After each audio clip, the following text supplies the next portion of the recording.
নমস্কার, আপনারা দেখছেন দ্য ইন্ডিয়ান ইনফরমেটিভ চ্যানেল। শুরু করছি আজকের একটা নতুন ভিডিও নিয়ে। ইতিমধ্যেই আপনারা জানেন যে অ্যারো ইন্ডিয়া 2025 শুরু হয়ে গেছে এবং সেখানে শুধুমাত্র বায়ুসেনার যুদ্ধের প্লেন কিন্তু সেই জায়গায় ডিসপ্লে হচ্ছে না, সেখানে সেনাবাহিনী এবং নৌসেনার বিভিন্ন রকম অস্ত্রশস্ত্র সেখানে ডিসপ্লে হচ্ছে। আর ভারতের ওপরে আমেরিকার যে মারাত্মক চাপ, সেই চাপে কিন্তু কার্যত ভারত সরকারও কিন্তু নতি স্বীকার করতে বাধ্য হচ্ছে। তো এটি কি, এটি জানার জন্য ভিডিওটি শেষ পর্যন্ত দেখুন। ভিডিওটি যদি ভালো লাগে তাহলে অবশ্যই লাইক করবেন এবং আমাদের চ্যানেলটিকে সাবস্ক্রাইব করবেন। আপনারা জানেন যে আমরা আমাদের এই কিছুদিন বিভিন্ন রকম নিউজ চ্যানেলে যে খবরটি পাওয়া যাচ্ছে সেটি হচ্ছে আমেরিকার যে স্ট্রাইকার এপিসি, সেই স্ট্রাইকার এপিসি কার্যত ভারতীয় সেনাবাহিনী প্রায় চুক্তি করে ফেলবে এই শোনা যাচ্ছে। এখন কোন সংস্থা এটি ভারতে তৈরি করবে তারও মোটামুটি দিক নির্দেশক হয়ে গেছে। শোনা যাচ্ছে যে যে ভারতের বিইএমএল এই যে স্ট্রাইকার ভেহিকেল বা স্ট্রাইকার এপিসি সেটি কিন্তু ভারতে তৈরি করবে এবং এটি ঘোষণা হওয়ার সাথে সাথে কার্যত ভারতের আত্মনির্ভর ভারতের এই যে প্রকল্প, তার মধ্যে কিন্তু একটা বিশাল বড় কিন্তু একটি বাজ পড়লো মাথায়। তার কারণ হচ্ছে আপনারা জানেন যে ভারতের তৈরি ক্রিস্টাল, টাটা ক্রিস্টাল, এই টাটা ক্রিস্টাল এপিসি এটি কিন্তু ভারতীয় সেনাবাহিনীর দীর্ঘদিনের রিগোরাস টেস্টিংয়ের পর পরবর্তী ক্ষেত্রে এটিকে অ্যাপ্রুভ করে এবং শোনা যায় যে ভারতীয় সেনাবাহিনী প্রায় 700 থেকে 800 খানা এপিসি এই টাটা ক্রিস্টাল কিন্তু ভারতীয় সেনাবাহিনীতে অন্তর্ভুক্ত করবে। কিন্তু এখন যেটা শোনা যাচ্ছে সেটি কিন্তু খুব ভয়াবহ কথা। তার কারণ হচ্ছে আমেরিকা থেকে স্ট্রাইকার যে এপিসি সেটি নিয়ে কিন্তু কথাবার্তা প্রায় চূড়ান্ত হয়ে গেছে। তো আমরা কেন বলছি যে এটি আমেরিকার একটা মারাত্মক রকম ভারতের উপরে চাপ, সেটি আমি পরে আসব। কিন্তু ঘটনা হচ্ছে যে আমাদের যে দীর্ঘদিনের যে প্রচেষ্টা, এবং আমরা বড় বড় কথা বলি যে আমরা আত্মনির্ভরের পথে এগোচ্ছি, আত্মনির্ভর ভারত সবসময় দেখবেন বিভিন্ন রকমভাবে লোগো লাগানো হয়, তারপরে আমাদের এই আত্মনির্ভর ভারতের এই হাল হতে চলেছে। তার কারণ 2008 সালে, একটু পেছনের দিকে ফিরে যেতে হবে, 2008 সালে যখন মার্কিন সেনাবাহিনী ভারতের সাথে, ভারতের এবং মার্কিন সেনাবাহিনীর মধ্যে একটি এক্সারসাইজ চলছিল, সেখানে তারা প্রথম স্ট্রাইকার এপিসিকে ভারতে নিয়ে আসে এবং ভারতীয় সেনাবাহিনী তখন থেকে স্ট্রাইকার এপিসির উপর একটু দুর্বলতা ছিল। তার কারণ হচ্ছে সেই সময়কার দিনে মডার্ন কমব্যাট ভেহিকেল কিন্তু স্ট্রাইকার এপিসিকে ধরা হতো।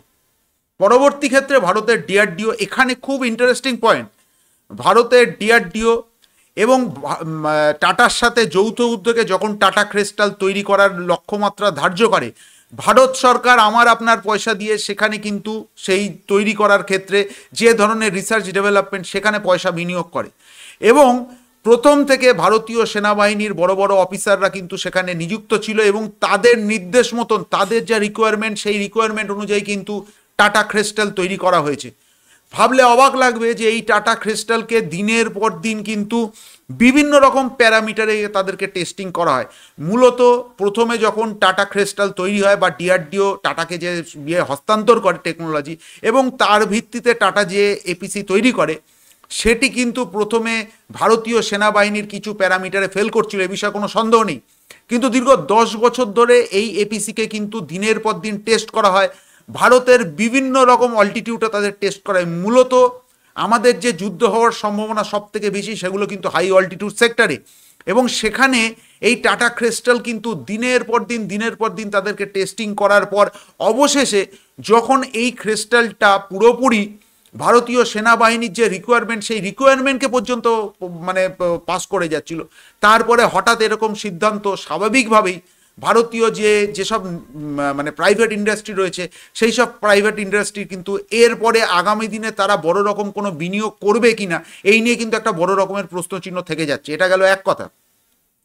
দ্বিতীয় কথা হচ্ছে বিভিন্ন যারা ডিফেন্স অ্যানালিসিস, দিল্লির কিছু বড় বড় যারা ডিফেন্স অ্যানালিসিস, তাদের সাথে ব্যক্তিগতভাবে আমার সম্পর্ক থাকার সূত্রে তারা বলেছে এই যে স্ট্রাইকার এপিসি, এই স্ট্রাইকার এপিসি থেকে কোনো অংশে ভারতের যে ক্রিস্টাল, অর্থাৎ ভারতের ডিআরডিও তৈরি যে ওয়াপ, এই WHAP ওয়াপ, সেটি কোনো অংশেই কম না, বরঞ্চ বহু ক্ষেত্রে এটা কিন্তু স্ট্রাইকার এপিসিকে কিন্তু কার্যত সারপ্লাস করে বেরিয়ে যাবে।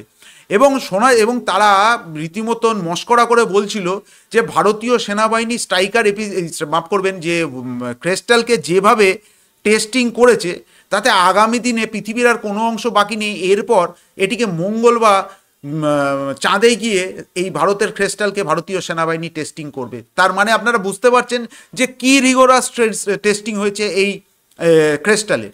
এবার আসি স্ট্রাইকার এপিসি, যেটির জন্য মূলত স্ট্রাইকার এপিসি কেনা হয়েছিল।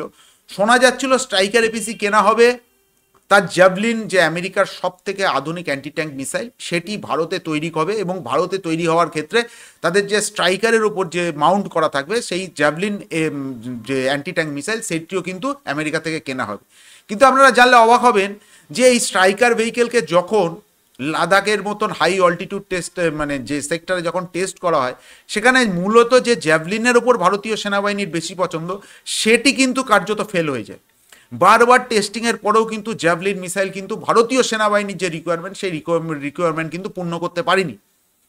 তো যে জন্য স্ট্রাইকার এপিসি ভারত কেনার জন্য উদ্গ্রীব হয়ে রয়েছে, তো সেক্ষেত্রে জ্যাভলিন মিসাইলটাই তো কার্যত ফেলিওর হচ্ছে, কেন আমরা স্ট্রাইকারের দিকে যাব? দ্বিতীয় যেটা সব থেকে বড় প্রশ্ন, স্ট্রাইকার এপিসিতে মাত্র 350 হর্স পাওয়ারের ইঞ্জিন রয়েছে, আর আমাদের টাটা ক্রিস্টালে কিন্তু প্রায় 600 হর্স পাওয়ারের ইঞ্জিন রয়েছে, এবং আগামী দিনে এই ইঞ্জিনটি দেশেই তৈরি হবে, তার কিন্তু পুরোপুরি টেস্টিং সম্পন্ন হয়ে গেছে।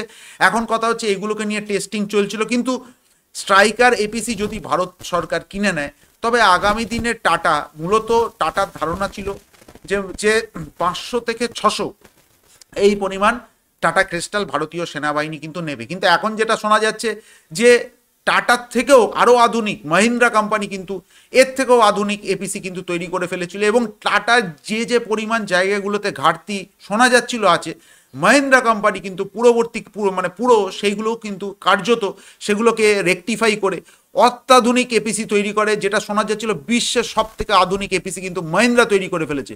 কিন্তু যে খবরটি পাওয়া যাচ্ছে তাতে কিন্তু ভারতীয় সেনাবাহিনীর, জানি না এখন এটা ভারতীয় সেনাবাহিনীর ফার্স্ট চয়েস হতে পারে, তবে আমার ব্যক্তিগতভাবে মনে হয় না যে এটি ভারতীয় সেনাবাহিনীর ফার্স্ট চয়েস। তার কারণ কোনো একটা অদৃশ্য শক্তি ভারতকে এখানে নানা রকমভাবে প্রেশার ক্রিয়েট করছে, যেটা বিভিন্ন রকম ডিফেন্স অ্যানালিসিস বলছে, দিল্লির কিছু ডিফেন্স অ্যানালিসিস বলছে, যেহেতু আমেরিকা ভারতকে G414 যে আধুনিক টেকনোলজি, প্রায় 80% টেকনোলজি ভারতকে ট্রান্সফার করবে, তার বিনিময়ে ভারতকে কিছু ভেট চড়াতে হবে, এবং এই ভেট চড়ানো হচ্ছে স্ট্রাইকার এপিসি ভারতে নেওয়া।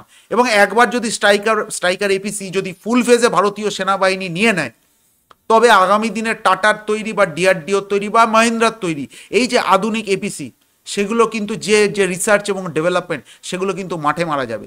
এবং আগামী দিনে এই যদি প্রক্রিয়া চলতে থাকে, তাহলে আগামী দিনে ভারতের কোনো বেসরকারি স্টার্ট আপ কোম্পানি আদৌ এই ডিফেন্স ম্যানুফ্যাকচারিংয়ের ক্ষেত্রে কতটা আসবে, সেই বিষয়ে কিন্তু একটা বড় রকম প্রশ্নচিহ্ন থেকে যাচ্ছে।